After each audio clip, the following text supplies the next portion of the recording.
রামনবমীর শোভাযাত্রা কোচবিহারে। কোচবিহার শহরের জেঙ্কিন স্কুল থেকে শুরু হয় পদযাত্রা।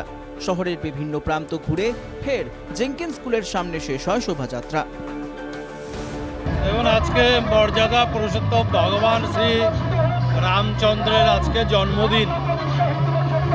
সেই জন্মদিন উপলক্ষে সমস্ত সনাতন হিন্দু সম্প্রদায়ের মানুষ তারা আজকের এই দিনটাকে উদ্দীপনার সাথে আজকের এই দিনটা পালন করছে। আলিপুরদুয়ার শহরের দু জায়গায় রামনবমীর বাইক র্যালি। আলিপুরদুয়ারের বিবেকানন্দ 1 নম্বর এবং বিবেকানন্দ 2 নম্বর অঞ্চলে শোভাযাত্রার আয়োজন করে রাম ভক্তরা। জলপাইগুড়ি শহরে রামনবমীর শোভাযাত্রা মিছিলে যোগ দেন জলপাইগুড়ির বিজেপি সাংসদ। আগামী দিন পশ্চিমবঙ্গে যেখানে রাম রাজত্বের অভাব আছে, যেখানে এখন রাবণের রাজত্ব চলছে, সেখান থেকে প্রভু রামের কাছে আমার প্রার্থনা, সবাই মিলে আমরা প্রার্থনা করি যাতে রাবণের পতন হোক এবং রামচন্দ্রের আবির্ভাব হোক আমাদের পশ্চিমবঙ্গের মাটিতে। জলপাইগুড়ির 25 নম্বর ওয়ার্ডে রামনবমী পালন করলেন স্থানীয় তৃণমূল কাউন্সিলর পৌশালী দাস। অনুগামীদের নিয়ে বিশাল শোভাযাত্রা করেন তিনি। এটা একেবারে মিথ্যে কথা। ভোট রাজনীতির জন্য আমরা শরণাপন্ন হইনি। তাদেরকে যারা এই উক্তি করেছে তাদেরকে একটা কথা বলে রাখি, রাম হলো ভগবান। ভগবান কারো পৈতৃক সম্পত্তি হয় না।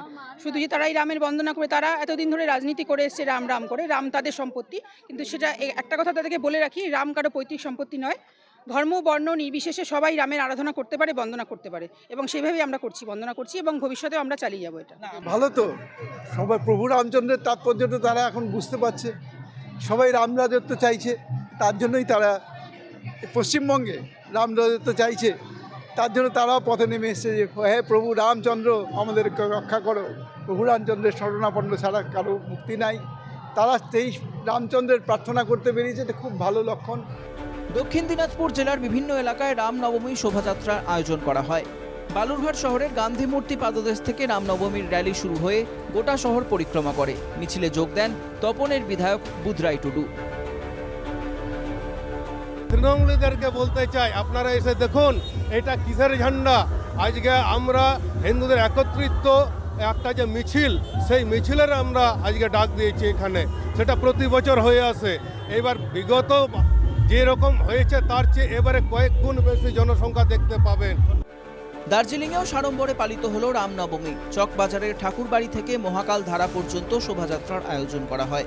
মিছিলে যোগ দেন দার্জিলিং পুরসভার প্রধান Dipendra Thakuri. Bureau report, NKTV Bangla.